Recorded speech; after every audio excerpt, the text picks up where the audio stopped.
Hello friends, आपका स्वागत है हमारे यूट्यूब चैनल गॉडसन इन्फो पर। हम लोग ज्ञान बिंदु जीएस एकेडमी के द्वारा जो 3rd एडिशन बुक लॉन्च हुआ है बिहार दरोगा का, उसका हम सेट कर रहे हैं। तो ये सेट नंबर 14 है। ऑलरेडी सेट 13 कर चुके हैं। अगर आप नहीं देखे हैं तो ये आपके लिए बहुत इंपॉर्टेंट है। हमारे प्ले लिस्ट में जाके उसे ज़रूर देखें। आज सेट नंबर 14 है। वीडियो यदि आप देख रहे हैं तो वीडियो को लाइक कर दे, चैनल को सब्सक्राइब कर ले और अपने दोस्तों के बीच ज़रूर शेयर करें। कमेंट करें आपको ये सेशन कैसा लगा। तो ये सेट नंबर 14 है, ठीक है, जो कि बिहार पुलिस एसआई में पूछा गया है आपको। ये मुख्य परीक्षा का हल प्रश्न पत्र है। ये 29 नवंबर 2020 को पूछा गया था। तो चलिए पहला क्वेश्चन देखते हैं। विथ डिस्कशन हम लोग देखेंगे, ठीक है, एक एक क्वेश्चन का डिस्कशन देखेंगे। अंतर्राष्ट्रीय महिला दिवस कब मनाया जाता है? तो 8 मार्च को मनाया जाता है। 6 अप्रैल को विकास एवं शांति के लिए अंतर्राष्ट्रीय खेल दिवस है। 18 दिसंबर विश्व अल्पसंख्यक अधिकार दिवस अंतर्राष्ट्रीय प्रवासी दिवस है। 15 जनवरी थल सेना दिवस है। 22 मार्च को विश्व जल दिवस और बिहार दिवस है। 22 अप्रैल को पृथ्वी दिवस। 8 अक्टूबर को भारतीय वायुसेना दिवस और 4 दिसंबर को भारतीय नौसेना दिवस है, ठीक है। 10 दिसंबर को अंतर्राष्ट्रीय मानवाधिकार दिवस है। अगला क्वेश्चन है आपको, नौजवान भारत सभा की स्थापना किसने की? तो नौजवान भारत सभा की स्थापना भगत सिंह ने की थी। मार्च 1926 पंजाब में। संस्थापक भगत सिंह, छबिल दास और यशपाल थे। उद्देश्य था देश के नवयुवकों में देशभक्ति की भावना जागृत कर मजदूर और किसानों की राज्य की स्थापना करना। मुख्य कार्यकर्ता की बात करें, केदारनाथ सहगल, शार्दुल सिंह, डॉक्टर भूपेंद्रनाथ दत्त, श्रीपाद अमृत डांगे, चंद्रशेखर आजाद, राजगुरु, जयपाल सोडी, पिंडीदास एवं यशपाल आदि। 1928 में इस सभा का हिंदुस्तान सोशलिस्ट रिपब्लिक एसोसिएशन में विलय कर दिया गया। सुभाष चंद्र बोस और आज़ाद हिंद फौज। आज़ाद हिंद फौज की स्थापना का विचार सर्वप्रथम कैप्टन मोहन सिंह के मन में आया। आज़ाद हिंद का सफलतापूर्वक स्थापना का श्रेय रास बिहारी बोस को दिया जाता है। आज़ाद हिंद फौज की प्रथम डिवीजन का गठन 1 सितंबर 1942 को कैप्टन मोहन सिंह के द्वारा किया गया, परंतु वह असफल रहा। जून 1943 में सुभाष चंद्र बोस टोक्यो पहुंचे। रास बिहारी बोस सुभाष चंद्र बोस से काफ़ी प्रभावित थे। जुलाई 1943 ने INA का नेतृत्व रास बिहारी बोस ने सुभाष चंद्र बोस को सौंप दिया। 21 अक्टूबर 1943 को सुभाष चंद्र बोस ने सिंगापुर में आज़ाद हिंद फौज के सर्वोच्च सेनापति के रूप में चुने गए तथा उन्होंने स्वतंत्र भारत की अस्थायी सरकार का गठन किया। यहीं पर उन्होंने तुम मुझे खून दो मैं तुम्हें आज़ादी दूंगा और दिल्ली चलो का नारा दिया था।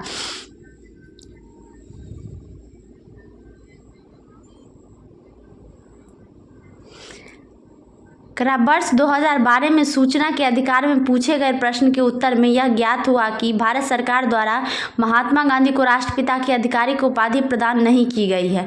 गदर पार्टी की स्थापना 1913 में हुई। संस्थापक लाला हरदयाल, रामचंद्र और बरकतुल्ला है। स्थल San Francisco, America. Swaraj Party 1923 की बात करें, असहयोग आंदोलन की समाप्ति के बाद कांग्रेस में एक नई विचारधारा ने जन्म लिया, जिसके सूत्रधार मोतीलाल नेहरू एवं CR दास थे। इन्हें परिवर्तनवादी कहा गया क्योंकि ये विधानमंडल में प्रवेश करके आंदोलन को आगे बढ़ाना चाहते थे। वहीं दूसरी तरफ अपरिवर्तनवादी, जिसमें C राजगोपालाचारी, डॉक्टर राजेंद्र प्रसाद, वल्लभ भाई पटेल आदि शामिल थे, विधानमंडल में प्रवेश नहीं चाहते थे। कांग्रेस के 1922 के गया अधिवेशन अध्यक्ष CR दास में मोतीलाल नेहरू और CR दास ने कांग्रेस से त्यागपत्र दे दिया और 1 जनवरी 1923 को इलाहाबाद में कांग्रेस के अंतर्गत स्वराज पार्टी की स्थापना की। इसके अध्यक्ष CR दास एवं महासचिव मोतीलाल नेहरू थे। अगला क्वेश्चन है, भारत में वरीयता का सही क्रम चुनें। वरीयता मतलब सीनियरिटी का सही क्रम है राष्ट्रपति, उपराष्ट्रपति, प्रधानमंत्री, फिर राज्यों के राज्यपाल, भूतपूर्व राष्ट्रपति। वरीयता सूची जो होता है व्यक्तियों के रैंक तथा वरीयता क्रम के संबंध में निम्नलिखित सारणी है जो राष्ट्रपति ने अनुमोदित किया है। राष्ट्रपति, उपराष्ट्रपति, प्रधानमंत्री, अपने अपने राज्यों के राज्यपाल, पूर्व राष्ट्रपति, पूर्व प्रधानमंत्री और भारत के मुख्य न्यायाधीश, लोकसभा अध्यक्ष, संघ के कैबिनेट मंत्री, अपने अपने राज्यों के मुख्यमंत्री, उपाध्यक्ष, नीति आयोग, पूर्व प्रधानमंत्री, राज्यसभा एवं लोकसभा के विपक्ष के नेता, भारत रत्न अलंकरण के प्राप्तकर्ता, भारत में प्रत्याशित विदेश के असाधारण तथा पूर्णाधिकारी राजदूत एवं राष्ट्रमंडल देशों के उच्चायुक्त, अपने अपने राज्यों के बाहर के उच्चतम न्यायालय के न्यायाधीश, संघ लोक सेवा आयोग के अध्यक्ष, मुख्य चुनाव आयुक्त, भारत के नियंत्रक एवं महालेखा परीक्षक, राज्यसभा के उपसभापति, राज्यों के उप मुख्यमंत्री, लोकसभा के उपाध्यक्ष, नीति आयोग के सदस्य, संघ के राज्य मंत्री तथा रक्षा मंत्रालय के रक्षा मामलों से संबंधित कोई अन्य मंत्री। अगला है कवक की कोशिका भित्ति का मुख्य अवयव क्या है? तो राइट आंसर हो जाएगा काइटिन। कवक हरित लवक रहित सकेंद्रीय संवहन उत्तक रहित थैलोफाइटा जगत का है। इसमें संचित भोजन ग्लाइकोजन के रूप में होता है। नाखूनों तथा बालों में उगने वाले कवकों को केराटिन फिलिक कहते हैं। वर्ष 2011 की जनगणना के अनुसार भारत में वह राज्य जहां न्यूनतम जनसंख्या घनत्व दर्ज किया गया हुआ है अरुणाचल प्रदेश। राइट आंसर हो जाएगा। अब देखिए नेक्स्ट है पॉलिशदार पाषाण उपकरण किस युग की विशेषता है? तो राइट आंसर हो जाएगा आपको नवपाषाण। क्या हो जाएगा? नवपाषाण। राज्य विधान परिषद के संबंध में निम्नलिखित में कौन सा कथन सत्य नहीं है? तो न्यूनतम सदस्य संख्या 60 है, ये सही नहीं है। ठीक है। विधान परिषद के सदस्यों की कुल संख्या 40 से कम नहीं हो सकता है। विधान परिषद की बात करें, किसी राज्य में विधान परिषद की स्थापना और समाप्ति का प्रावधान अनुच्छेद 169 में दिया गया है। विधान परिषद राज्य विधानमंडल का उच्च सदन होता है। वर्तमान में केवल 6 राज्यों उत्तर प्रदेश, कर्नाटक, महाराष्ट्र, बिहार, आंध्र प्रदेश तथा तेलंगाना में विधान परिषद विद्यमान है। विधान परिषद के कुल सदस्यों की संख्या उस राज्य की विधानसभा के कुल सदस्यों की संख्या की 1/3 से अधिक नहीं हो सकती है, किंतु किसी भी अवस्था में विधान परिषद के सदस्यों की कुल संख्या 40 से कम नहीं हो सकती है। विधान परिषद का सदस्य बनने के लिए न्यूनतम आयु सीमा 30 वर्ष है। विधान परिषद के प्रत्येक सदस्य का कार्यकाल 6 वर्ष होता है, किंतु प्रति दूसरे वर्ष 1/3 सदस्य अवकाश ग्रहण करते हैं व उनके स्थान पर नवीन सदस्य निर्वाचित होते हैं। यदि कोई व्यक्ति किसी सदस्य की मृत्यु या त्यागपत्र द्वारा हुई आकस्मिक रिक्ति को भरने के लिए निर्वाचित होता है तो वह सदस्य शेष अवधि के लिए ही सदस्य रहता है, 6 वर्ष के लिए नहीं। विधान परिषद के सदस्यों का निर्वाचन अनुपातिक प्रतिनिधित्व की एकल संक्रमणीय मत पद्धति द्वारा होता है। विधान परिषद के कुल सदस्यों की 1/3 सदस्य राज्य की स्थानीय स्वशासी संस्थाओं के एक निर्वाचक मंडल द्वारा निर्वाचित होते हैं। 1/12 सदस्य उन स्नातकों द्वारा निर्वाचित होते हैं जिन्होंने कम से कम 3 वर्ष पूर्व स्नातक की उपाधि प्राप्त कर ली हो। 1/12 सदस्य उन अध्यापकों द्वारा निर्वाचित होते हैं जो कम से कम 3 वर्षों से माध्यमिक पाठशाला अथवा उनसे ऊंची कक्षाओं में शिक्षण कर रहे हो, तथा 1/6 सदस्यों को राज्यपाल उन व्यक्तियों में से मनोनीत करता है जिन्हें साहित्य, कला, विज्ञान, सहकारिता आंदोलन और सामाजिक सेवा के संबंध में विशेष ज्ञान और व्यवहारिक अनुभव हो। विधान परिषद की किसी भी बैठक के लिए कम से कम 10 या विधान परिषद के कुल सदस्यों का 10 1/10 इनमें से जो भी अधिक हो गणपूर्ति होगा। विधान परिषद अपने सदस्यों में से 2 को क्रमशः सभापति एवं उपसभापति चुनती है। सभापति एवं उपसभापति को राज्य विधानमंडल द्वारा निर्धारित वेतन एवं भत्ते प्राप्त होते हैं। सभापति उपसभापति को संबोधित कर व उपसभापति सभापति को संबोधित कर त्यागपत्र दे सकता है अथवा परिषद के सदस्यों के बहुमत से पारित प्रस्ताव द्वारा उसे अपदस्थ भी किया जा सकता है, किंतु ऐसे किसी प्रस्ताव लाने के लिए 14 दिन की पूर्व सूचना आवश्यक है। अगला है शिवाजी से संबंधित निम्नलिखित घटनाओं का सही क्रम क्या है? तो राज्याभिषेक आप सबसे पहले होगा पुरंदर दुर्ग पर विजय, फिर सूरत की पहली लूटमार, फिर राज्याभिषेक, फिर कर्नाटक का आक्रमण।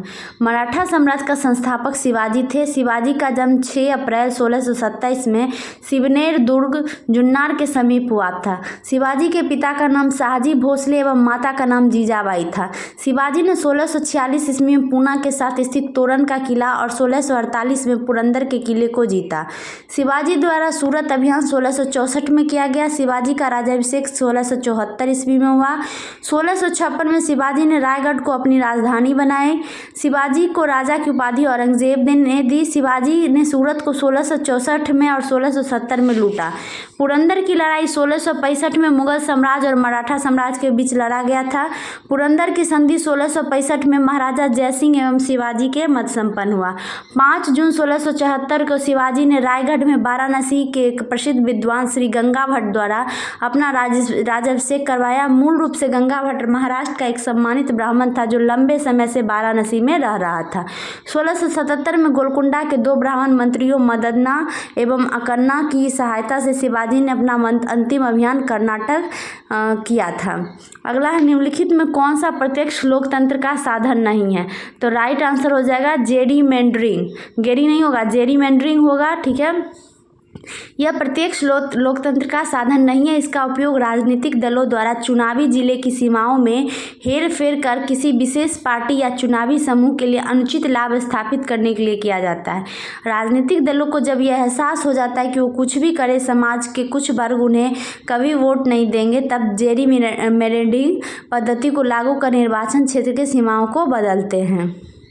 हाल ही में अमेरिका के 2020 की जनगणना के परिणाम प्रस्तुत किए गए थे। यहाँ लगभग हर दशक में अमेरिकी कांग्रेस और राज्यों के विधायी जिले में जेरीमेंडरिंग अनुचित लाभ की नीयत से निर्वाचन क्षेत्रों का निर्धारण की प्रक्रिया अपनाई गई है। नेक्स्ट है, भारत के उत्तरी पश्चिमी भाग में शीतकालीन वर्षा मुख्य रूप से निम्नलिखित कारण से होती है। तो राइट आंसर पश्चिमी विक्षोभ हो जाएगा। पश्चिमी विक्षोभ के कारण लगभग 3% वर्षा होती है। लौटती मानसून या उत्तर पूर्वी मानसून से 17% तक वर्षा होती है। भारत में सबसे कम वर्षा लेह में होती है। उत्तरी भारत के मैदानी भागों में शीत ऋतु में वर्षा पश्चिमी विक्षोभ या जेट स्ट्रीम के कारण होती है। राजस्थान में इसी वर्षा को मेविट कहते हैं। जाड़े के दिनों में जनवरी फरवरी में तमिलनाडु के तटों पर या कोरमंडल तट पर वर्षा लौटती हुई मानसून या उत्तर पूर्वी मानसून के कारण होती है। ग्रीष्म ऋतु में असम एवं पश्चिम बंगाल राज्यों में तीव्र आर्द्र हवाएं चलने लगती है जिनसे गरज के साथ वर्षा होती है। इन हवाओं को पूर्वी भारत में नॉर्वेस्टर एवं बंगाल में काल वैसाखी के नाम से जाना जाता है। कर्नाटक में इसे चेरी ब्लॉसम कहते हैं जो कॉफी की कृषि के लिए लाभदायक होता है। आम की फसल के लिए लाभदायक होने के कारण इसे दक्षिण भारत में आम्र वर्षा कहते हैं। वर्षा ऋतु में उत्तरी पश्चिम भारत तथा पाकिस्तान में उष्ण दाब का क्षेत्र बन जाता है जिसे मानसून गर्त कहते हैं। इसी समय उत्तरी अंत उष्ण अभिसरण उत्तर की ओर घिसकने लगती है जिसके कारण विषुवत रेखीय पछुआ पवन एवं दक्षिणी गोलार्ध की दक्षिण पूर्वी वाणिज्यिक पवन विषुवत रेखा को पार कर फेरेल के नियम के अनुसरण करते हुए भारत में प्रवाहित होने लगती है जिसे दक्षिण पश्चिम मानसून के नाम से जाना जाता है। भारत की अधिकांश वर्षा लगभग 80% इसी मानसून से होती है। गारो खासी एवं जयंतिया पहाड़ियों पर बंगाल की खाड़ी से आने वाली हवाएं अधिक वर्षा लाती है जिसके कारण यहाँ स्थित मासिनराम विश्व में सर्वाधिक वर्षा प्राप्त करने वाला स्थान है। वीडियो को लाइक करना ना भूले और चैनल को सब्सक्राइब कर ले। नेक्स्ट, निम्नलिखित में कौन सा पृथ्वी के घूर्णन का प्रभाव नहीं है? तो राइट आंसर हो जाएगा ऋतु परिवर्तन। पृथ्वी की 2 गतियां हैं, घूर्णन गति, दैनिक गति या परिक्रमण गति, उसको वार्षिक गति कहते हैं। घूर्णन दैनिक गति कहते हैं। पृथ्वी अपने अक्ष पर पश्चिम से पूर्व दिशा में घूमती है जिसे पृथ्वी की घूर्णन या परिभ्रमण कहते हैं। एक परिभ्रमण करने में 23 घंटे 56 मिनट और 4 सेकंड का समय लगता है। दैनिक गति के प्रभाव हैं दिन और रात का होना, ग्लोब पर किसी स्थान की स्थिति का निर्धारण, दैनिक ज्वार भाटाओं में समय का अंतर होना, हवाओं और धाराओं का दिशा का बदलना। पृथ्वी का अक्ष अपने कक्षा तल के साथ 66.5 डिग्री का कोण बनाता है। परिक्रमण अथवा वार्षिक गति अपने अक्ष पर घूमने के साथ सूर्य की एक परिक्रमा या एक चक्कर लगाने में पृथ्वी द्वारा लिया गया समय परिक्रमण अथवा वार्षिक गति कहलाता है। पृथ्वी द्वारा सूर्य की एक परिक्रमा करने में लिया गया समय 365 दिन 5 घंटे 48 मिनट और 46 सेकंड है। वार्षिक गति का प्रभाव सूर्य की किरणें का सीधा और तिरछा चमकना, दिन और रात की लंबाई में अंतर, ऋतु परिवर्तन होना, कर्क और मकर रेखाओं का निर्धारण, विषुव और उपसौर और अपसर की स्थिति का होना। 22 दिसंबर को सूर्य मकर रेखा पर लंबवत चमकती है और 21 जून को कर्क रेखा पर। 23 सितंबर और 21 मार्च को पृथ्वी पर दिन रात बराबर होते हैं। विषुवत वृत्त पर दिन और रात की अवधि समान होती है। अगला, आपातकाल की उद्घोषणा हो तब निम्नलिखित में से कौन से मूल अधिकार को छोड़कर अन्य सभी मूल अधिकारों के परिवर्तन के लिए न्यायालय में जाने का अधिकार निलंबित रहता है? तो राइट आंसर हो जाएगा आपको अनुच्छेद 20 और 21। राष्ट्रीय आपात अनुच्छेद 352 में है। इसकी घोषणा निम्नलिखित में से किसी भी आधार पर राष्ट्रपति के द्वारा की जाती है? पहला युद्ध, दूसरा बाह्य आक्रमण और तीसरा सशस्त्र विद्रोह। अनुच्छेद 358 एवं 359 राष्ट्रीय आपातकाल में मूल अधिकार पर प्रभाव का वर्णन करते अनुच्छेद 358 अनुच्छेद 19 द्वारा दिए गए मूल अधिकारों के निलंबन से संबंधित है, जबकि अनुच्छेद 359 अन्य मूल अधिकारों के निलंबन अनुच्छेद 20 और 21 से संबंधित है छोड़कर। अनुच्छेद 358 के अनुसार जब राष्ट्रीय आपात की उद्घोषणा की जाती है तब अनुच्छेद 19 द्वारा प्रदत्त 6 मूल अधिकार स्वतः ही निलंबित हो जाते हैं। दूसरे शब्दों में राज्य अनुच्छेद 19 द्वारा प्रदत्त 6 मूल अधिकारों को कम करने अथवा हटाने के लिए कानून बना सकता है अथवा कोई कार्यकारी निर्णय ले सकता है। ऐसे किसी कानून अथवा कार्य को इस आधार पर कि यह अनुच्छेद 19 द्वारा प्रदत्त है 6 मूल अधिकारों का उल्लंघन है चुनौती नहीं दी जा सकती है। जब राष्ट्रीय आपातकाल समाप्त हो जाता है अनुच्छेद 19 स्वतः पुनर्जीवित हो जाता है। 1978 के 44वें संविधान संशोधन अधिनियम के अनुच्छेद 358 की संभावना पर 2 प्रकार से प्रतिबंध लगा दिया गया। प्रथम अनुच्छेद 19 द्वारा प्रदत्त 6 मूल अधिकारों के युद्ध अथवा बाह्य आक्रमण के आधार पर घोषित आपातकाल में ही निलंबित किया जा सकता है, न कि सशस्त्र विद्रोह के आधार पर। दूसरे, केवल उन विधियों को जो आपातकाल से संबंधित है चुनौती नहीं दी जा सकती है तथा ऐसे विधियों के अंतर्गत दिए गए कार्यकारी निर्णयों को भी चुनौती नहीं दी जा सकती है। अन्य मूल अधिकारों का निलंबन। अनुच्छेद 359 राष्ट्रपति को आपातकाल में मूल अधिकारों को लागू करने के लिए न्यायालय जाने के अधिकार को निलंबित करने के लिए अधिकृत करता है। अतः अनुच्छेद 359 के अंतर्गत मूल अधिकार नहीं अपितु इनको लागू होना निलंबित होता है। यह निलंबन इन्हीं मूल अधिकारों से संबंधित होता है जो राष्ट्रपति के आदेश में वर्णित होते हैं। जब राष्ट्रपति का आदेश प्रभावी रहता है तो राज्य उस मूल अधिकार को रोकने व हटाने के लिए कोई भी विधि बना सकता है या कार्यकारी कदम उठा सकता है। ऐसी किसी भी विधि या कार्य को इस आधार पर चुनौती नहीं दी जा सकती है कि यह संबंधित मूल अधिकार से साम्य नहीं रखता। इस विधि के प्रभाव में किए गए विधायी और कार्यकारी कार्यों को आदेश समाप्ति के उपरांत चुनौती नहीं दी जा सकती है। 44वां संविधान संशोधन अधिनियम 1978 अनुच्छेद 359 के क्षेत्र में 2 प्रतिबंध लगाता है। प्रथम, राष्ट्रपति अनुच्छेद 20 तथा 21 के अंतर्गत दिए गए अधिकारों को लागू करने के लिए न्यायालय में जाने के अधिकार को निलंबित नहीं कर सकता है। यानी अपराध के लिए दोष सिद्धि के संबंध में संरक्षण का अधिकार अनुच्छेद 20 तथा प्राण और दैहिक स्वतंत्रता का अधिकार अनुच्छेद 21 आपातकाल में प्रभावी रहता है। द्वितीय, केवल इन्हीं विधियों को चुनौती से संरक्षण प्राप्त है जो आपातकाल से संबंधित हैं, उन विधियों व कार्यों को नहीं जो इनके तहत बनाए गए हैं। अगला है, भारतीय संविधान के निम्नलिखित में कौन सी अनुसूची द्वारा स्वायत्त शासी जिला परिषदों की स्थापना का प्रावधान किया गया है?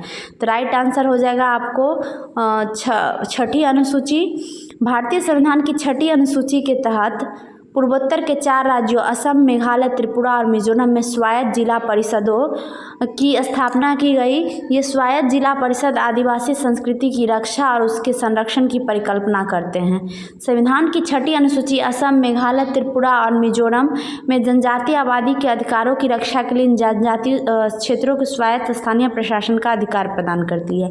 यह विशेष प्रावधान संविधान के अनुच्छेद 346 के 2 और अनुच्छेद 375 के 1 के तहत प्रदान किया गया। छठी अनुसूची स्वायत्त जिला परिषद के माध्यम से इन क्षेत्रों के प्रशासन में स्वायत्तता प्रदान करती है। नेक्स्ट क्वेश्चन है, एफ्लाबिस का उत्पादन होता है तो ये कवक द्वारा होता है। एफ्लाटॉक्सिन, एफ्लाबिस जहरीले कैंसर जन उत्परिवर्तन जन होते हैं जो कुछ मोल्डों द्वारा उत्पादित होते हैं। एफ्लाटॉक्सिन नामक पदार्थ पालतू पशुओं के लिए हानिकारक होता है। एफ्लाटॉक्सिन नामक पदार्थ एस्परजिलस फ्लेवेक्स नामक कवक से प्राप्त किया जाता है जो कि बेसेला होता है। नेक्स्ट, राज्यसभा के सदस्यों की चुनाव की प्रक्रिया ग्रहण की गई है तो राइट आंसर हो जाएगा दक्षिण अफ्रीका के संविधान से। दक्षिण अफ्रीका के संविधान से लिया गया है। भारतीय संविधान की विदेशी स्रोत दक्षिण अफ्रीका संविधान संशोधन की प्रक्रिया का प्रावधान लिया गया है। अगला है, प्यूनिक युद्ध किसके मध्य लड़े गए हैं तो राइट आंसर हो जाएगा रोम और कार्थेज। प्यूनिक युद्ध 264 ईस्वी पूर्व से 146 ईसा पूर्व के मध्य यूरोप के प्रदेशों एवं भूमध्य सागर में कार्थेज एवं रोमन सैनिकों के बीच हुए थे। प्रथम युद्ध 264 से 241 ईस्वी पूर्व कार्थेज के सेनापति सेंथिपस हेमिल्कस हल्कर एवं रोमन सेना के मध्य हुआ। इसमें कॉर्थेजों की पराजय हुई थी। द्वितीय युद्ध 218 से 201 ईसा पूर्व कॉर्थेज के सेनापति हैनिबॉल एवं रोमन सैनिकों के मध्य हुआ था। इसमें हैनिबॉल की पराजय हुई। और तृतीय 149 से 146 ईसा पूर्व हुआ। इस युद्ध में कॉर्थेज की पराजय हुई एवं रोमन की विजय हुई थी। अगला है अनुवांशिक विकार, जिसमें केंद्रक में 47 क्रोमोसोम XXY हो जाते हैं। तो राइट आंसर हो जाएगा क्लीनफिल्टर सिंड्रोम। ठीक है, यह एक अनुवांशिक स्थिति है जिसमें पुरुष एक अतिरिक्त X गुणसूत्र के साथ पैदा होता है। क्लाइनफेल्टर सिंड्रोम पुरुषों में 2 या अधिक X गुणसूत्रों के कारण होता है। प्रायः XXY होते हैं। इसमें एक अतिरिक्त X गुणसूत्र की उपस्थिति के कारण वृषण टेस्टिस होते हैं और उसमें शुक्राणु नहीं बनते हैं। ऐसे पुरुष नपुंसक होते हैं। क्लाइनफिल्टर सिंड्रोम एक पीढ़ी से दूसरी पीढ़ी में जाने वाला रोग नहीं है, बल्कि गर्भाधान के बाद अचानक हुई अनुवांशिक गड़बड़ी की वजह से होता है। इसमें जायगोट में गुणसूत्रों की संख्या सामान्य से अधिक 47 हो जाती है।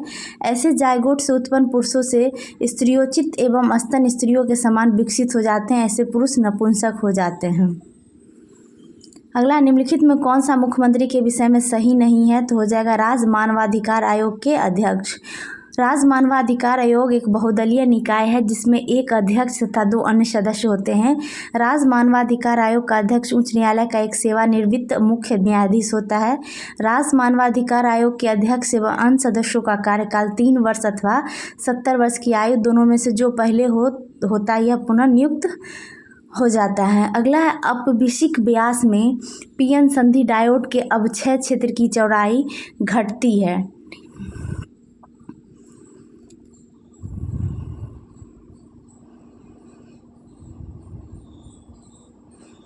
अगला, जेम्स टॉबिन के द्वारा पहली बार सुझाया गया टॉबिन टैक्स निम्न में किसके लेन देन पे लगाया जाता है? तो ये हो जाएगा करेंसी के लेन देन।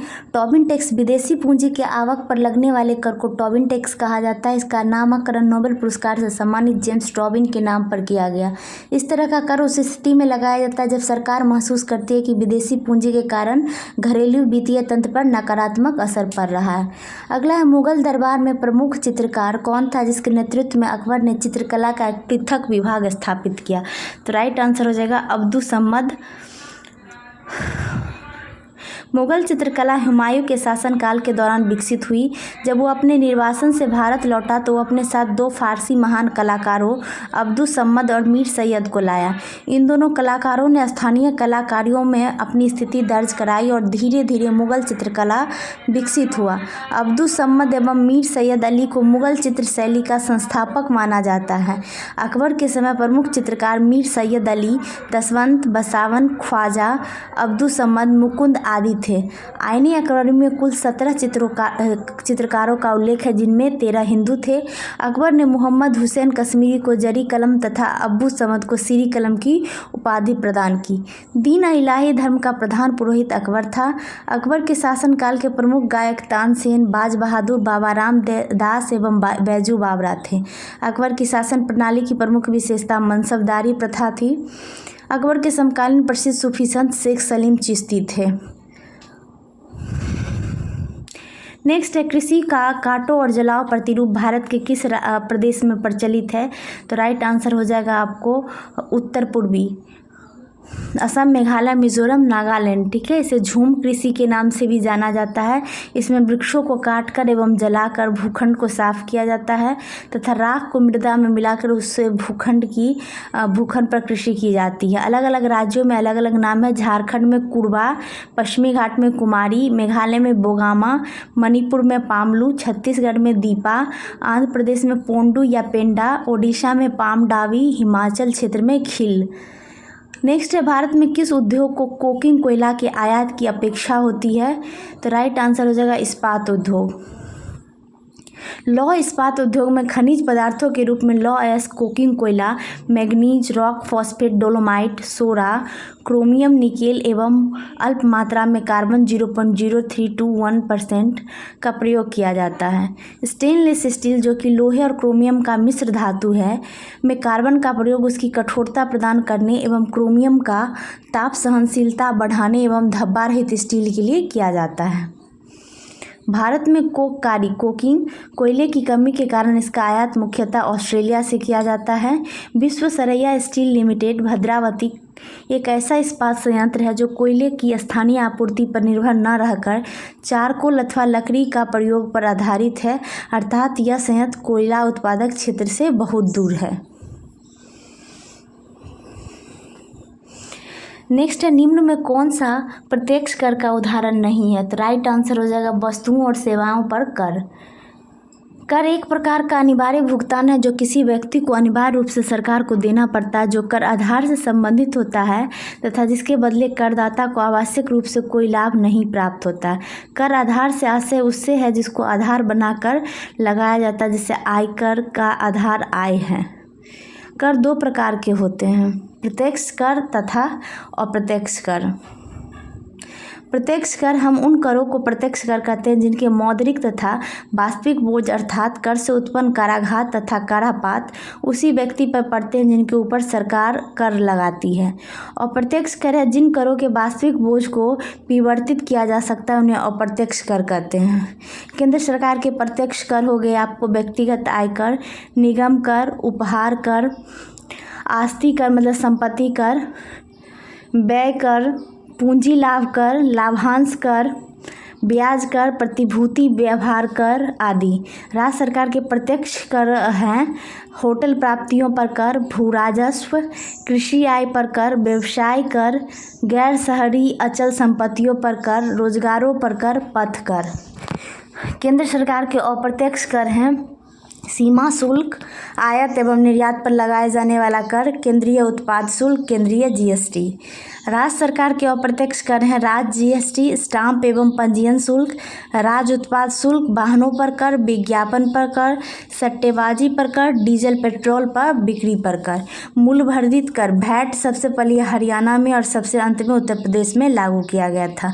प्रतिभूति विनिमय कर की शुरुआत 1 अक्टूबर 2004 को की गई। यह कर घरेलू स्टॉक एक्सचेंज में हुए लेन देन पर लगाया जाता है। संस्कृति और शिक्षा का अधिकार वर्णित है, तो राइट आंसर हो जाएगा आपको अनुच्छेद 29 और 30 में। मौलिक अधिकार से संयुक्त राज्य अमेरिका के संविधान से लिया गया है। इसका वर्णन संविधान के भाग 3 में अनुच्छेद 12 से 35 है। संविधान के भाग 3 को भारत का अधिकार पत्र या मैग्ना कार्टा के नाम से जाना जाता है। मैग्ना कार्टा एक फ्रांसीसी शब्द है। ये असीमित नहीं है लेकिन बाद योग होते हैं। राज्य उन पर युक्त प्रतिबंध लगा सकता है। प्रतिबंध का कारण उचित है या नहीं इसका निर्णय अदालत करती है। मौलिक अधिकारों की सुरक्षा के लिए व्यक्ति उच्च न्यायालय अनुच्छेद 226 एवं उच्चतम न्यायालय अनुच्छेद 32 में जा सकता है। यह आवश्यक नहीं है कि केवल उच्च न्यायालय के खिलाफ ही उच्चतम न्यायालय में अपील को लेकर जाया जाए। मूल संविधान में 7 मौलिक अधिकार थे, लेकिन 44वें संविधान संशोधन 1978 ईस्वी के द्वारा संपत्ति का कर अनुच्छेद 31 एवं 19 के F को मौलिक अधिकार की सूची से हटाकर इसे संविधान के भाग 12 में अनुच्छेद 300 के क के अंतर्गत कानूनी अधिकार के रूप में रखा गया है। 1931 ईस्वी कराची अधिवेशन अध्यक्ष सरदार वल्लभ भाई पटेल में कांग्रेस ने मूल अधिकारों की मांग की, जिसका प्रारूप जवाहरलाल नेहरू ने बनाया था। मौलिक अधिकार समता या समानता का अधिकार अनुच्छेद 14 से 18, स्वतंत्रता का अधिकार अनुच्छेद 19 से 22, शोषण के विरुद्ध अधिकार अनुच्छेद 23 से 24, धार्मिक स्वतंत्रता का अधिकार अनुच्छेद 25 से 28, संस्कृति और शिक्षा संबंधी अधिकार अनुच्छेद 29 से 30, संवैधानिक उपचारों का अधिकार अनुच्छेद 32।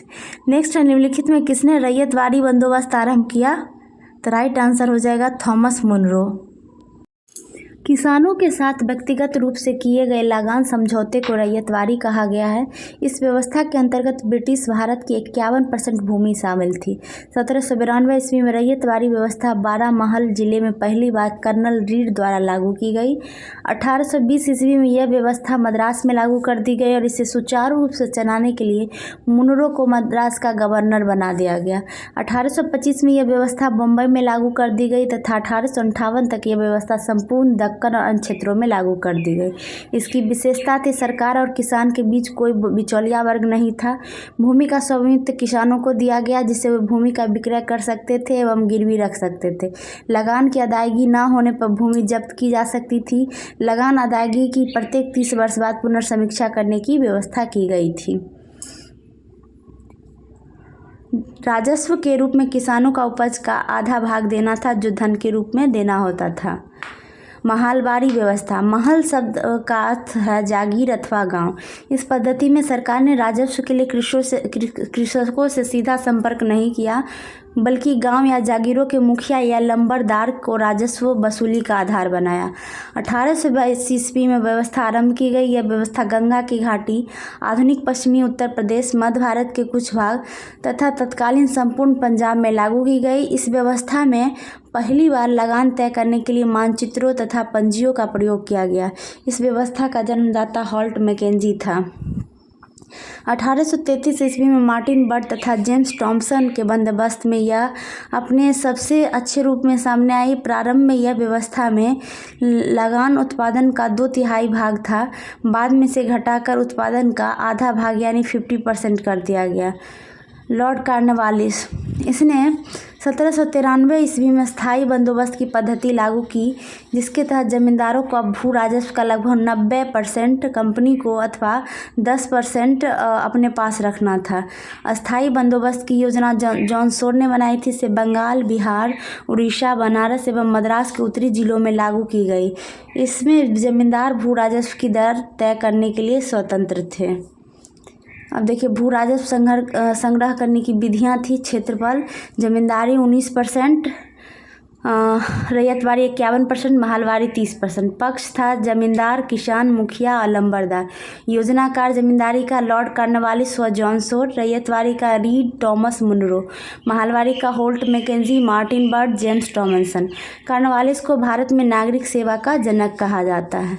नेक्स्ट, पश्चिम बंगाल में होने वाले मानसून पूर्व की वर्षा को क्या कहते हैं? तो राइट आंसर हो जाएगा काल वैसाखी या नार्वेस्टर। मौसम की दशाएं। भारतीय मौसम विभाग ने वर्ष को 4 ऋतुओं में बांटा है। शीत ऋतु मध्य दिसंबर से मध्य मार्च, उष्ण शुष्क ग्रीष्म ऋतु मध्य मार्च से मई तक, आर्द्र वर्षा ऋतु जून से सितंबर तक, लौटती हुई मानसून की ऋतु अक्टूबर से मध्य दिसंबर तक। ग्रीष्म ऋतु के समय देश के विभिन्न भागों में स्थानीय पवनें बहती हैं। उत्तर भारत के मैदानी इलाके में गर्म एवं शुष्क हवा को लू कहते हैं। नार्वेस्टर काल वैसाखी, पश्चिम बंगाल में एवं असम में गरज के साथ होने वाली वर्षा। मैंगो साबर, आम्र वर्षा, दक्षिण भारत केरल में पूर्व मानसूनी वर्षा जिससे आम जल्दी पक जाते हैं। चेरी ब्लॉसम, कर्नाटक में वर्षा जो कॉफ़ी की खेती के लिए लाभदायक है। चाय वर्षा असम में होती है। नेक्स्ट है, भारत के राष्ट्रपति के चुनाव में हुए विवाद का निर्णय कौन करता है? तो राइट आंसर हो जाएगा सर्वोच्च न्यायालय करता है। अनुच्छेद 71, राष्ट्रपति एवं उपराष्ट्रपति के चुनाव से संबंधित विवाद का फैसला सर्वोच्च न्यायालय करेगा। अगला है, भोपाल गैस दुर्घटना में विषाक्त गैस जिसका रिसाव हुआ था। तो राइट आंसर हो जाएगा मिथाइल आइसोसाइनाइड।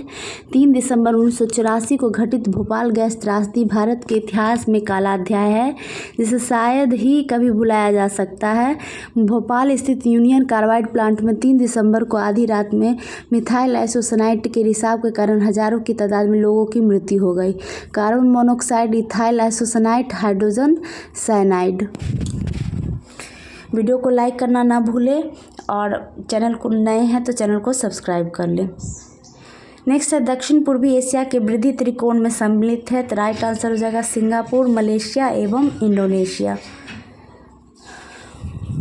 दक्षिण पूर्वी एशिया में ही अफीम उत्पादन हेतु प्रसिद्ध क्षेत्र गोल्डन ट्रायंगल स्थित है, जिसके अंतर्गत म्यांमार, थाईलैंड एवं लाओस शामिल हैं। मलेशिया, इंडोनेशिया, थाईलैंड एवं सिंगापुर को सम्मिलित रूप से एशियन टाइगर के नाम से भी जाना जाता है। एशियन टाइगर देशों की अर्थव्यवस्था में अत्यधिक तेजी की प्रवृत्ति है। कंबोडिया में अंकोर वाट मंदिर स्थित है, जो विष्णु मंदिर है। लाओस दक्षिण पूर्व एशिया का एकमात्र स्थलरूढ़ देश है। नेक्स्ट, निर्विरोध निर्वाचित होने वाले भारत के प्रथम राष्ट्रपति कौन है? तो राइट आंसर आपको हो जाएगा नीलम संजीव रेड्डी। ठीक है, नीलम संजीव रेड्डी 1956 में गठित आंध्र प्रदेश के पहले मुख्यमंत्री चुने गए। आंध्र प्रदेश के 2 बार मुख्यमंत्री रहे एन संजीव रेड्डी केंद्र सरकार में कई बार मंत्री बने। उन्हें 1967 में लोकसभा का स्पीकर बनाया गया था। अगला है निम्न में से कौन सा हाइड्रोजन का समस्थानिक नहीं है, तो राइट आंसर हो जाएगा इट्रियम। ठीक है, 3 समस्थानिक होते हैं हाइड्रोजन के, एक ही तत्व के परमाणु जिनके परमाणु क्रमांक समान किंतु द्रव्यमान संख्या भिन्न होती है समस्थानिक कहलाते हैं। यह भिन्न द्रव्यमान संख्या इसलिए होती है क्योंकि नाभिक में न्यूट्रॉन की संख्या अधिक हो जाती है। अगला है भारत में बाजार नियंत्रण प्रणाली किस सुल्तान द्वारा लागू की गई थी, तो राइट आंसर हो जाएगा अलाउद्दीन खिलजी। अलाउद्दीन के अनेक आर्थिक सुधारों में सबसे अधिक महत्वपूर्ण स्थान उसकी मूल्य निर्धारण योजना अथवा बाजार नियंत्रण की नीति को दिया जाता है। इसका उल्लेख बर्नी ने अपनी पुस्तक तारीख़ फिरोजशाही में किया है। अलाउद्दीन खिलजी की साम्राज्यवादी विस्तार नीति और मंगोल आक्रमणों ने उसके लिए विशाल सेना रखना अनिवार्य कर दिया था। इस पर काफ़ी खर्च होता था।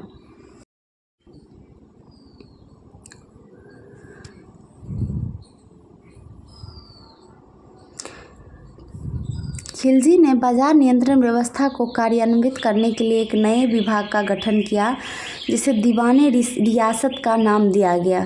इसके प्रधान को सदर ए रियासत कहा जाता था। इस विभाग के अधीन प्रत्येक बाजार के लिए निरीक्षक नियुक्त किया गया। इसे सहना मंडी कहते थे जो योजना लागू करने के लिए उत्तरदायी था। गुप्तचर अथवा बरीद या मुन्हियान नियुक्त किए गए ताकि बाजार की गतिविधियों एवं सहना पर निगरानी रख सके। बर्नी के अनुसार अलाउद्दीन खिलजी ने निम्नलिखित बाजार स्थापित किए। मंडी, इसमें अनाज का व्यापार होता था। सराय अदल, इसमें वस्त्र एवं वस्तुओं का व्यापार होता था। घोड़ों, दासों और मवेशियों के बाजार, इसमें वस्तु की किस्म के अनुसार उसका मूल्य निश्चित किया। अगला है अकबर द्वारा 1567-68 ईस्वी में चित्तौड़ पर आक्रमण के समय मेवाड़ का शासक कौन था, तो राइट आंसर हो जाएगा राणा उदय सिंह। अकबर द्वारा चित्तौड़ पर आक्रमण करने के कई कारण थे जिनमें 2 प्रमुख था। राणा उदय सिंह ने अकबर के शत्रु बाज बहादुर और विद्रोही मिर्जाओं को संरक्षण प्रदान किया था। मेवाड़ दिल्ली एवं गुजरात के मार्ग में पड़ता था गुजरात विजय के लिए मेवाड़ विजय आवश्यक था।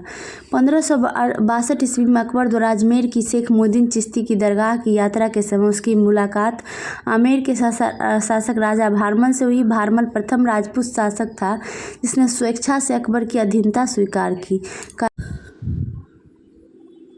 नेक्स्ट, पटाखों से निकलने वाली हरी ज्वाला निम्न के कारण उत्पन्न होती है, तो राइट आंसर हो जाएगा आपको बेरियम नाइट्रेट। रसायन विज्ञान में मौजूद तरह तरह के रसायनों की यदि किसी और वस्तु के साथ मिलाया जाए तो रासायनिक तत्व उसके साथ मिश्रित होने पर अपना रंग बदल लेता है।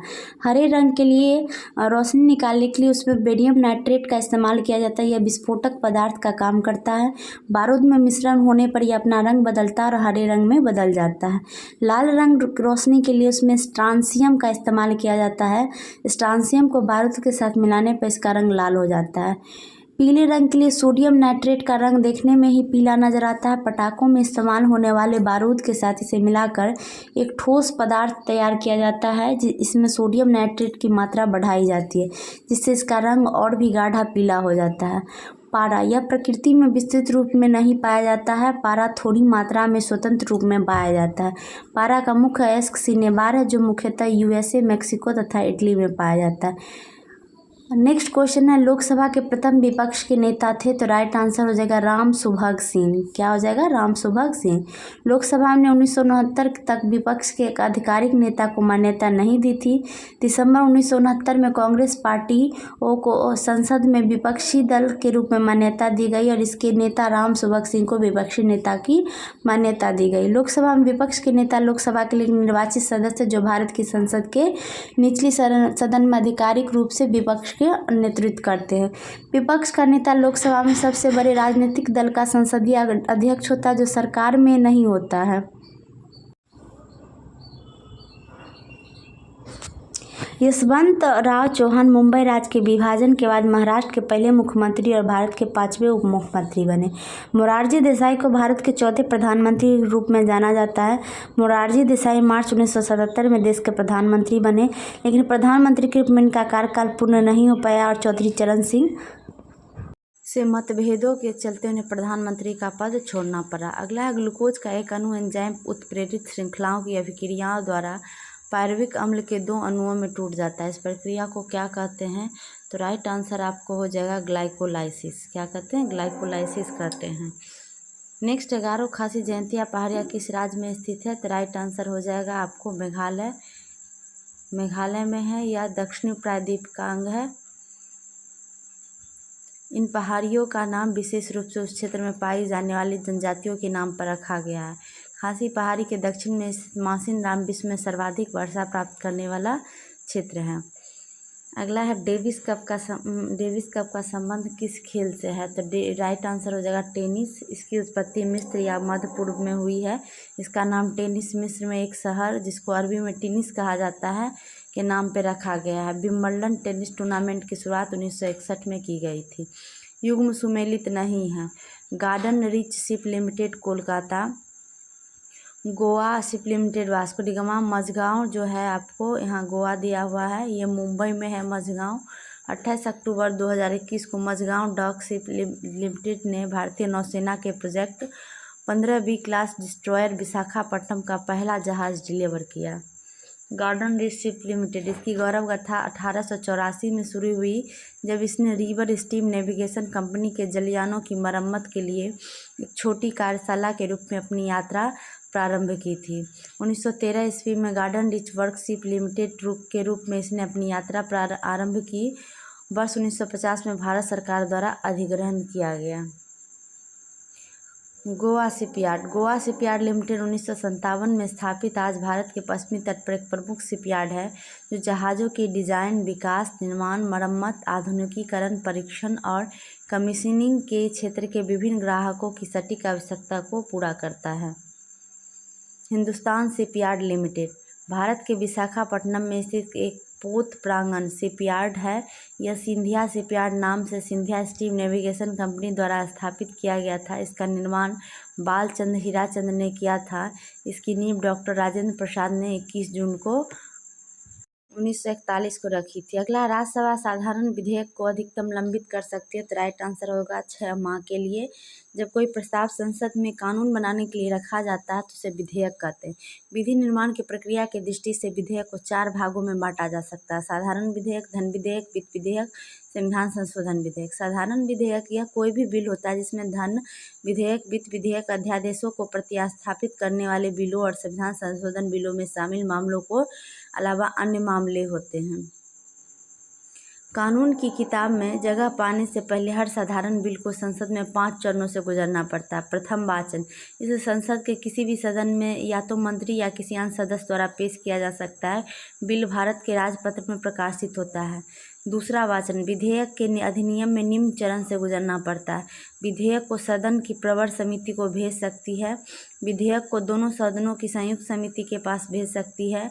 जनता की राय जानने के लिए विधेयक को परिचालित कर सकता है। बिल को तुरंत या किसी अन्य निश्चित तिथि पर विचार किया जा सकता है। तीसरा वाचन, इस स्तर पर बहस बिल की स्वीकृति या अस्वीकृति तक सीमित है। द्वितीय सदन में विधेयक, यदि दूसरा सदन बिल को पूरी तरह से खारिज कर देता है या 6 महीने तक कोई कार्रवाई नहीं करता तो एक गतिरोध उत्पन्न हुआ माना जाता है, जिसके लिए राष्ट्रपति दोनों सदनों की संयुक्त बैठक बुला सकता है। अनुच्छेद 108 राज्यसभा एवं लोकसभा की संयुक्त अधिवेशन का प्रावधान है, जिसकी अध्यक्षता लोकसभा अध्यक्ष करता है। राष्ट्रपति की सहमति संसद के दोनों सदनों द्वारा अकेले या संयुक्त बैठक में पारित होने के बाद प्रत्येक विधेयक को राष्ट्रपति के सहमति के लिए प्रस्तुत किया जाता है। राष्ट्रपति सदनों के पुनर्विचार के लिए विधेयक को वापस कर निलंबन वीटो सकता है। राज्यसभा धन विधेयक को अधिकतम 14 दिनों तक लंबित कर सकती है। कोई विधेयक संसद के किसी भी सभा में पुनः स्थापित किया जा सकता है, तथापि धन विधेयक राज्यसभा में पुनः स्थापित नहीं किया जा सकता। इसे राष्ट्रपति के पूर्व सिफारिश के साथ पेश किया जाता है। कोई विधेयक धन विधेयक है या नहीं, यदि इस बारे में कोई प्रश्न उठता है तो इस संबंध में लोकसभा का अध्यक्ष निर्णय अंतिम होगा। यदि राज्यसभा किसी धन विधेयक को 14 दिनों की निर्धारित अवधि के बाद भी वापस नहीं भेजती है तो उस विधेयक को 14 दिनों की अवधि की समाप्ति के बाद संसद की दोनों सभाओं द्वारा उसी रूप में पारित हुआ माना जाएगा जिस रूप में उसे लोकसभा द्वारा पारित किया गया था। वीडियो को ज़रूर लाइक कर दें। चैनल पर नए हैं तो सब्सक्राइब कर लें। हम लोग 25 दिन में 25 सेट खत्म करने का टारगेट रखे हैं। अगला है, राष्ट्रपति के द्वारा किसी अपराध में दंड को कुछ समय के लिए निलंबन करना कहलाता है, तो इसे प्रविलंबन कहते हैं। इसका प्रयोग मुख्य रूप से फांसी की सजा पाए अपराधी के लिए होता है। भारतीय संविधान के अनुच्छेद 72 और अनुच्छेद 161 के अंतर्गत राष्ट्रपति और राज्यपाल की क्षमा शक्ति का वर्णन है। लघुकरण, सजा की प्रकृति को बदलना, जैसे मृत्यु दंड को कठोर कारावास में बदलना। परिहार, सजा की अवधि का बदलना, जैसे 2 वर्ष के कठोर कारावास को 1 वर्ष के कठोर कारावास में बदलना। विराम, विशेष परिस्थितियों की वजह से सजा को कम करना, जैसे शारीरिक अपंगता या महिलाओं की गर्भावस्था के कारण। प्रविलंबन, किसी दंड को कुछ समय के लिए टालने की प्रक्रिया, जैसे फांसी को कुछ समय के लिए टालना। क्षमा, पूर्णतः माफ़ कर देना। इसका तकनीकी मतलब यह है कि अपराध कभी हुआ ही नहीं। राज्यपाल की क्षमादान, राज्यपाल को मृत्युदंड क्षमा करने का अधिकार नहीं है। राज्यपाल मृत्युदंड को निलंबित दंड अवधि को कम करना एवं दंड का स्वरूप बदल सकता है। क्षमादान का उद्देश्य विधि के प्रयोग में होने वाली न्यायिक गलती को सुधारने के लिए। यदि राष्ट्रपति दंड का स्वरूप अधिक कठोर समझता है तो उसका बचाव करने के लिए। अगला, भारतीय राज्यों का आज़ादी के पुनर्गठन मुख्यतः किस आधार पर किया गया था, तो राइट आंसर है भाषाई आधार पर।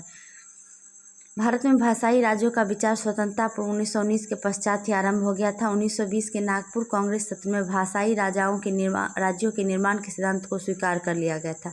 आज़ादी के बाद भाषाई आधार पर सीमाओं के पुनर्निर्धारण की मांग और अधिक उठने लगी, जिसके फलस्वरूप कई आंदोलन और हिंसक घटनाएं हुई। प्रथम भाषाई राज का गठन पोट्टी श्री रामलुल्लू की मृत्यु के बाद 1953 में मद्रास से तेलुगु भाषी आंध्र प्रदेश को अलग करके किया गया। इसके बाद सर्वोच्च न्यायालय के भूतपूर्व न्यायाधीश फजल अली की अध्यक्षता में एच.एन. कुंजरू और के.एम. पनिक्कर इसके 2 सदस्य थे। एक आयोग गठित किया गया। 22 दिसंबर 1953 को फजल अली की अध्यक्षता में गठित आयोग ने 30 सितंबर 1955 को केंद्र सरकार को अपनी रिपोर्ट प्रस्तुत कर दी, जिसमें भाषा के आधार पर राज्यों के गठन को स्वीकारा गया, लेकिन एक राज्य एक भाषा के सिद्धांत को अस्वीकार कर दिया गया और राज्यों के पुनर्गठन के संबंध में निम्न सिफारिश की गई। राज्यों का पुनर्गठन भाषा और संस्कृति के आधार पर अनुचित है। राज्यों का पुनर्गठन राष्ट्रीय सुरक्षा, वित्तीय एवं प्रशासनिक आवश्यकता तथा पंचवर्षीय योजना की सफलता को ध्यान में रखते हुए किया जाना चाहिए। अगला है, निम्नलिखित में कौन सा युग्म संपादक और समाचार पत्र सुमेलित नहीं है। राजा राम मोहन राय संवाद कॉग्नि सही है। Annie Besant servant of India society गलत है। ये सर्वेंट ऑफ सोसाइटी जो है आपको गोपाल कृष्ण गोखले के द्वारा लिखा गया था। न्यू इंडिया और कॉमनवेल्थ जो है एनी बेसेंट के द्वारा लिखा गया। सोम प्रकाश समाचार पत्र के संपादक ईश्वरचंद विद्यासागर हैं। नेक्स्ट, निम्नलिखित में कौन कैबिनेट मिशन का सदस्य नहीं था, तो ये हो जाएगा विलियम वार्ड। 3 सदस्य थे। कैबिनेट मिशन मार्च 1946 में भारत आया था। Pethick Lawrence, A B. अलेक्जेंडर और सर स्टेफर्ड क्रिप्स।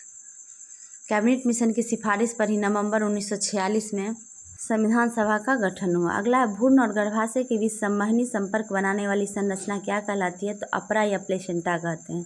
अपरा प्लेसेंटा जो अगला है, मिनी माता रोग निम्नलिखित में किसके कारण होता है, तो राइट आंसर हो जाएगा आपको मरकरी के कारण होता है। नेक्स्ट है, प्रेरित विद्युत वाहक बल का परिमाण चुंबकीय फ्लक्स में समय के साथ होने वाली परिवर्तन की दर के बराबर होता है। यह कथन है, तो राइट आंसर हो जाएगा फैराडे के विद्युत चुंबकीय प्रेरण के नियम हैं। ठीक है।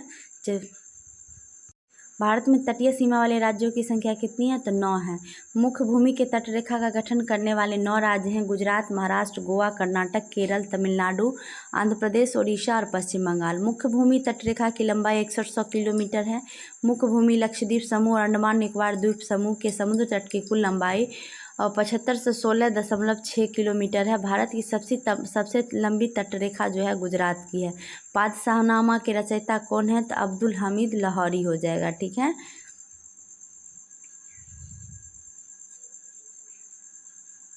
नेक्स्ट, निम्नलिखित में से भारत की कौन सी नदी ज्वार नदमुख बनाती है, तो राइट आंसर हो जाएगा तापी। मध्य प्रदेश के बैतूल जिले के मुल्ताई नामक स्थान के पास सतपुरा श्रेणी से निकलती है। खंभात की खाड़ी में गिरती है तथा ज्वार नदमुख एस्चुरी बनाती हैं।